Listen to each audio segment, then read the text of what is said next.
ಪ್ರತಿ ವರ್ಷ ಆಗುತ್ತೆ. ಈ ವರ್ಷ ಇಲ್ಲಿ 3 ದಿನ ಕಾಲ ಆಗ್ತಾ ಇದೆ. ಇಲ್ಲಿ ಆಲ್ಮೋಸ್ಟ್ 160 ಸ್ಟಾಲ್ಸ್ ಹಾಕ್ಕೊಂಡಿದ್ದಾರೆ. ಬೇರೆ ಟ್ರಾವೆಲ್ ಇಂಡಸ್ಟ್ರಿ ಸ್ಟೇಕ್ ಹೋಲ್ಡರ್ಸ್ ಇಲ್ಲಿ ಬಂದಿದ್ದಾರೆ. ಟ್ರಾವೆಲ್ ಏಜೆಂಟ್ಸ್, ಟೂರ್ ಆಪ್ರೇಟರ್ಸ್ ಮತ್ತು ಅಡ್ವೆಂಚರ್ ಸ್ಪೋರ್ಟ್ಸ್ ಆಪ್ರೇಟರ್ಸ್, ಸೊ ಈ ಥರ ಬೇರೆ ಟ್ರಾವೆಲ್ ಸ್ಟೇಕ್ ಹೋಲ್ಡರ್ಸ್ ಬಂದಿದ್ದಾರೆ. ಇಲ್ಲಿ 8 ಸ್ಟೇಟ್ಸಿಂದನೂ ಸ್ಟಾಲ್ಸ್ ಹಾಕ್ಕೊಂಡಿದ್ದಾರೆ. ಆ್ಯಂಡ್ 2 ಇಂಟರ್ನ್ಯಾಷನಲ್ ಸ್ಟಾಲ್ಸ್ನೂ ಇದೆ. One from Nepal and one from Bhutan. ಇದು ಡೆಸ್ಟಿನೇಷನ್ ಮ್ಯಾನೇಜ್ಮೆಂಟ್ ಕಂಪ್ನೀಸ್ ಬೇರೆ ಬೇರೆ ಕಂಟ್ರೀಸಿಂದನೂ ಇದ್ದಾರೆ. From Africa also they have come. So ಇದು ತುಂಬ ಚೆನ್ನಾಗಿದು ಒಂದು ಫೋರಮ್. ಬೋತ್ ಬಯರ್ಸ್ ಮತ್ತು ಸೆಲ್ಲರ್ಸ್ ಇಬ್ಬರು ಜನರಿಗೆ ಕನೆಕ್ಟ್ ಮಾಡ್ತಾರೆ. ಮತ್ತು ಕಸ್ಟಮರ್ಸನ್ನು ಬಂದು ಇಲ್ಲಿ ನೇರವಾಗಿ ಪ್ಯಾಕೇಜಸ್ ಖರೀದಿ ಮಾಡ್ತಾರೆ. So both B2B and B2C events ಆಗ್ತದೆ. So this is a premier travel event and we request support of the media for popularizing. 160 stalls are there, but in that about 8 state stalls ಇದೆ. ತೆಲಂಗಾಣ ಇಂದ, ಗುಜರಾತ್ ಇಂದ ಬಂದಿದ್ದಾರೆ. then Tamil Nadu is there, Goa is there. So 8 states have participated and 2 country stalls are there. One is from Bhutan, one is from Nepal. Karnataka ಯಾವ ಥರ schemes ಇದೆ? Karnataka tourism scheme any schemes? Karnataka tourism ಈಗ ಹೊಸದಾಗಿ ನಮ್ಮ policy ಅನ್ವೇಲ್ ಆಗಿದೆ 2024-2029. ಈ ಪಾಲಿಸಿನಲ್ಲಿ ನಾವು ನಮ್ಮ ಟ್ರಾವೆಲ್ ಇಂಡಸ್ಟ್ರಿಗೆ ಬೇರೆ ಬೇರೆ ಥರದ್ದು ಕನ್ಸೆಷನ್ಸ್ ಮತ್ತು ಇನ್ಸೆಂಟಿವ್ಸ್ ಕೊಡ್ತಾ ಇದ್ದೀವಿ, ಸಬ್ಸಿಡೀಸ್ ಕೊಡ್ತಾ ಇದ್ದೀವಿ. ಕ್ಯಾಪಿಟಲ್ ಸಬ್ಸಿಡಿ ಇದೆ. ಮತ್ತು ಈಗ ಟೂರಿಸಮ್ಗೆ ನಾವು ಇಂಡಸ್ಟ್ರಿ ಸ್ಟೇಟಸ್ನೂ ಕೊಟ್ಟಿದ್ದೀವಿ. ಸೊ ಇಂಡಸ್ಟ್ರಿ ಸ್ಟೇಟಸ್ ಅಂದರೆ ಅವ್ರಿಗೆ ಬೇರೆ ಥರದ್ದು ಲಾಭ ಸಿಗುತ್ತೆ. ಇಂಡಸ್ಟ್ರಿಯಲ್ ರೇಟ್ ಮೇಲೆ ಎಲೆಕ್ಟ್ರಿಸಿಟಿ ಚಾರ್ಜಸ್ ಬರುತ್ತೆ, ಇಂಡಸ್ಟ್ರಿಯಲ್ ರೇಟ್ ಮೇಲೆ ಪ್ರಾಪರ್ಟಿ ಚಾರ್ಜಸ್ ಸಿಗುತ್ತೆ. ಮತ್ತು KIADB ಲ್ಯಾಂಡ್ನಲ್ಲಿನೂ ಅವರು ಲ್ಯಾಂಡ್ ಖರೀದಿ ಮಾಡ್ಬೋದು. ನಾವು ಅದು ಫೆಸಿಲಿಟೇಟ್ ಮಾಡಿ ಅವ್ರಿಗೆ ಇಂಡಸ್ಟ್ರಿಯಲ್ ರೇಟ್ ಮೇಲೆ ಕೊಡ್ತೀವಿ.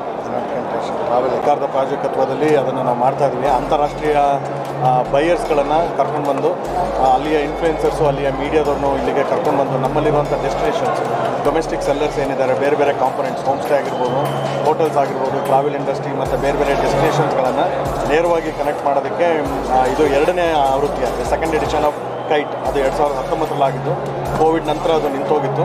2025 ಫೆಬ್ರವರಿಗೆ ಅದು Karnataka international travel expo Bangalore international exhibition ಸೆಂಟ್ರಲ್ಲಿ ನಡೆಯುತ್ತೆ. ಅದರ ಇನಾಗ್ರೇಷನ್ ತಾಜ್ ವೆಸ್ಟರ್ನಲ್ಲಿ ಮಾನ್ಯ ಮುಖ್ಯಮಂತ್ರಿಗಳು ಮಾಡ್ತಾ ಇದ್ದಾರೆ. ಅದರ ಮುಖಾಂತರ ನಮ್ಮಲ್ಲಿರುವಂಥ ಡೆಸ್ಟಿನೇಷನ್ಸ್ಗಳು ವರ್ಲ್ಡ್ನ ಬೇರೆ ಟ್ರಾವೆಲ್ ಆಫೀಸರ್ಸ್ಗಳಿಗೆ ಜೊತೆಗೆ ನೇರವಾಗಿ ಇಂಟ್ರಾಕ್ಟ್ ಮಾಡುವಂಥ ಒಂದು ಉತ್ತಮ ಅವಕಾಶ. ಟೂರಿಸಂ ಡಿಪಾರ್ಟ್ಮೆಂಟಿಂದ ನಾವು ದೊಡ್ಡದಾದಂಥ ವೇದಿಕೆಯನ್ನು ನಮ್ಮ ಇಂಡಸ್ಟ್ರಿಯವರಿಗೆ ಕ್ರಿಯೇಟ್ ಮಾಡಿ ಕೊಡ್ತೀವಿ. ಅದರಿಂದ ನಮ್ಮ ಅಂತಾರಾಷ್ಟ್ರೀಯ ಏನು ಪ್ರೀ ಕೋವಿಡ್ ಇರೋ ಸಂದರ್ಭದಲ್ಲಿ 3-4 ಲಕ್ಷಕ್ಕಿಂತಲೂ ಜಾಸ್ತಿ ಜನ ಪ್ರವಾಸಿಗರು ಕರ್ನಾಟಕಕ್ಕೆ ಬರ್ತಾಯಿದ್ರು. ಈಗ ಅದರದ್ದು ಒಂದು ಮುಕ್ಕಾಲು ಭಾಗ ನಾವು ರೀಚ್ ಆಗಿದ್ವಿ. ನಾವು ಪ್ರೀ ಕೋವಿಡ್ಗಿಂತಲೂ ಜಾಸ್ತಿ ಹೋಗಿ ಅಂತಾರಾಷ್ಟ್ರೀಯ ಇದನ್ನು ಇಲ್ಲಿಗೆ ಕರ್ಕೊಂಡು ಬರೋದು. ನಮ್ಮ ಇಲ್ಲಿ ಎಂಪ್ಲಾಯ್ಮೆಂಟ್ ಜನ್ರೇಷನ್ನು ಮತ್ತು ಇಂಡೈರೆಕ್ಟ್ ಟ್ಯಾಕ್ಸಸ್ಸು ಬೇರೆ ಬೇರೆ ರೀತಿಯಾದಂಥ ನಮಗೆ ಉತ್ತಮವಾದಂಥ ಲಾಭ, ಆರ್ಥಿಕ ಇದು ಇಂಪ್ರೂವ್ಮೆಂಟ್ ಆಗೋದ್ರ ಜೊತೆಗೆ ಎಂಪ್ಲಾಯ್ಮೆಂಟ್ ಜನ್ರೇಷನ್ನು, ಲೈವ್ಲಿಹುಡ್ ಕೂಡ improve ಆಗೋಂಥ ಚಾನ್ಸ್ಗಳಿರುತ್ತೆ.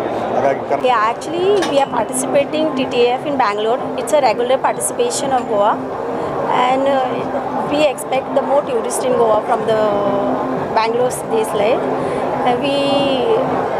Being Goa is a tourist destination, we prefer the tourists from all over the world.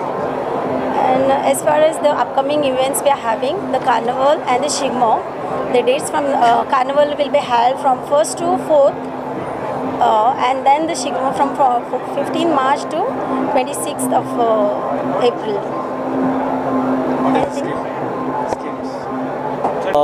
मैं उदय भटवाई, मैं नेपाल टूरिज्म बोर्ड और नेपाल को रिप्रेजेंट करता हूँ। इस इवेंट में हम पहले भी बहुत बार आ चुके हैं। बीच में 2 साल का गैप रहा है और अभी फिर कंटिन्यू कर रहे हैं। यहाँ इंडिया हमारे लिए सबसे स्ट्रॉन्गेस्ट जनरेटिंग मार्केट है और यहाँ हम नेपाल के विशेष किस्म के प्रोडक्ट जो पिलग्रिमेज रिलेटेड है, जो एडवेंचर रिलेटेड है और ढेर सारे लाइफस्टाइल आपको हेल्थ एंड वेलबींग प्रोडक्ट्स है, उनको प्रमोट करने के लिए हम यहाँ आए हैं। तो क्या खास है सर नेपाल में देखने के लिए चीज़ है? अपना टेम्पल हो या कोई साइट सीइंग हो? नेपाल जगह बहुत छोटा है, मतलब area wise we are very very small, but in terms of diversity we are quite big, and when we talk of diversity, there are 2 kinds of diversity. One is the natural diversity from a height of around 60 meters above the sea level to the highest point in the world. There's so much difference in elevation, and because of that there is so much difference in weather conditions, and obviously there are different climatic zones, and which means diversity, a significant diversity in flora and fauna. Mountains, yes, we are there.